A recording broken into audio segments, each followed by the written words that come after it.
በኢትዮጵያ አባባል አባይን ያላየ ምንጭ እንደሚባለው ነው። እኔና የኔ ቢጤዎች የሆን ነው።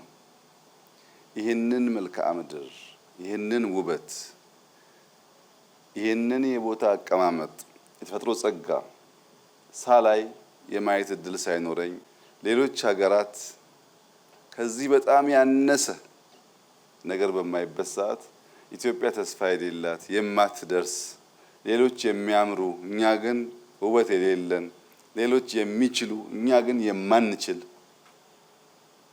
አድርጌ ያሰብኩባቸው ጊዜያት ቀላል አልነበሩም።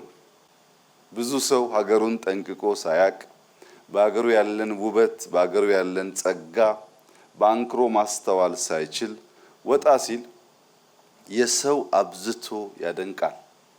ነገር ግን ካለምንም ማጋነን ማንም ኢትዮጵያዊ ይህንን ስፍራ ይህንን ከባቢ መጥቶ ማየት ቢችል እንደው በዓለም ብቸኛው የሚል የተጋነነ ስያሜ እንኳ ባይሰጠው ከዓለም ልዩና ምርጥ ቦታዎች አንዱ ለመባል ግን በቂ መሆኑን ሁላችሁም እንደምታምኑ ተስፋ አደርጋለሁ። ኢትዮጵያውያን በተቻለ መጠን አማን ሚዛን እየመጡ የደንቢ ሎጅን ማየት እንዲችሉና የኢትዮጵያን የውበት ልክ የጸጋ ልክ ማስተዋል እንዲችሉ እጋብዛለሁኝ።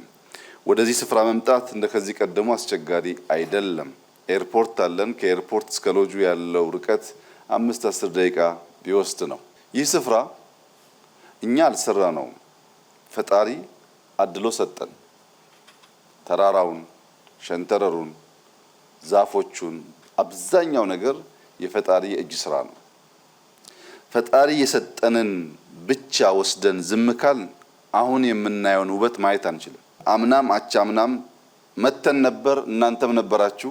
በፍጹም ግን ዛሬ ያለው ውበት የለውም። ምክንያቱም የጎደለ ነገር ነበረ። ይሄ ውበት ኤርፖርት ይፈልጋል። ይሄ ውበት እንደዚህ ያለ ሎጅ ይፈልጋል። ኤርፖርቱን መንግስት ሰራው፣ ይህንን ሎጅ ደግሞ ጀማል ሰራው። እውነት ለመናገር ብዙ ሰዎች የዚህን ቦታ ቪዲዮ ሲመለከቱ ኢትዮጵያ ውስጥ ነው ብለው ያምናሉ ብዬ አልገምትም። እንደዚህ ያለ ሁለንተናው የተሟላ በሰው እጅ ሊሰራ የማይችል በስዕል ብቻ የሚገለጥ ውበት ኢትዮጵያ ውስጥ አለ ብሎ ለማመን ያስቸግራል። ነገር ግን አለ። ኢትዮጵያ የቃል ኪዳን ሀገር፣ የተባረከች ሀገር፣ የተወደደች ሀገር፣ የተመረጠች ሀገር የሚባለው ውሸት አይደለም፣ እውነት ነው።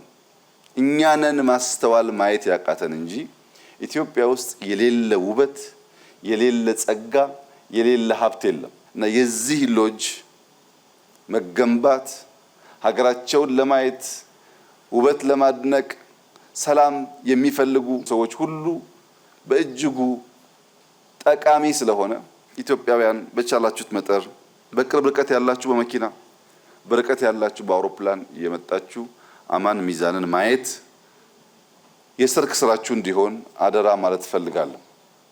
ለአማን ሚዛን ሰዎች እምብዛም ምክር አያስፈልጋቸውም። ደጋጎች እንግዳ ተቀባዮች መሆናቸውን እኔም በራሴ ያውቀዋለሁ፣ ዓለም ያውቀዋል። ነገር ግን ኢትዮጵያ ውስጥ ጥንቃቄ ማድረግ ያለብን ነገር አለ።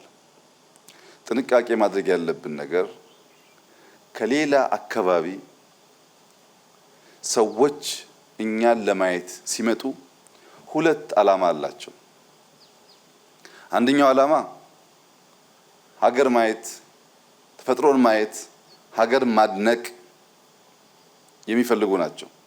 ሁለተኛው ዓላማ ተራሮቻችን ምን እንዳላቸው፣ ጫካዎቻችን ምን እንዳላቸው ለመፈተሽ፣ ለመመርመር፣ ለማወቅ፣ ቀድመውን ለመጠቀም ይመጣሉ። የመጣ ሁሉ ለመልካም ነገር ይመጣል ማለት አይደለም። የመጣ ሁሉም ለጥፋት ይመጣል ማለት አይደለም። በጥፋትም ይምጣ በመልካም ሐሳብ የዚህስ ተግባር መሆን ያለበት የመጣውን ከገባበት እስከሚወጣበት በቅርብ ርቀት ጥርሳችን ሳይከደን እየሳቅን እያስተናገድን የከፋ ነገር ደግሞ እንዳይወስዱ እየተከታተል በሰላም ወደ ሀገራቸው እንዲሄዱ ማስቻል ይኖርብናል። ያ የምትመከሩ ሆናችሁ ሳይሆን ጥንቃቄ ያስፈልገዋል። ወጣቶች ተሰፍሮ ተለክቶ የተሰጣችሁ ዘመን አለ። ያንን ዘመን በአግባቡ መንዝራችሁ ማትጠቀሙ ከሆነ ያልፋል። ያንን ጊዜ ብንጠቀምበት ተመልከቱ፣ እንደዚህ ያለውን ውበት ነው ላለፉት 100 ዓመታት ደብቃ ይኖር ነው። በአንድ በኩል በመጠበቃችን የምንደነቅ እስካሁን ይሄን ማድረግ ባለመቻላችን ግን ምንወቀስ መሆን አለብን። ይሄንን ሳያዩ ያለፉ ደግሞ ብዙ ሰዎች ስላሉ ሩጫውና ሽኩቻው ከሚዛን ከቦንጋ ከተርጫ የሮጡ አዲስ አበባ መግባት አለ መሆን ያለበት። ወጣቶች ከአዲስ አበባ እየተመለስን ይሄንን ለም ቦታ አይን እየገለጥን ማስዋብ ነው መሆን ያለበት። ይሄ በመንግስትና በግል አጋርነት የተሰራ በጣም ድንቅ ስራ ነው። ተጨማሪ እንደዚህ ያሉ ድንቅ ስራዎች በክልሉ ኢኒሼቲቭ ተሰርተው እንደምናይ ተስፋ አደርጋለሁ።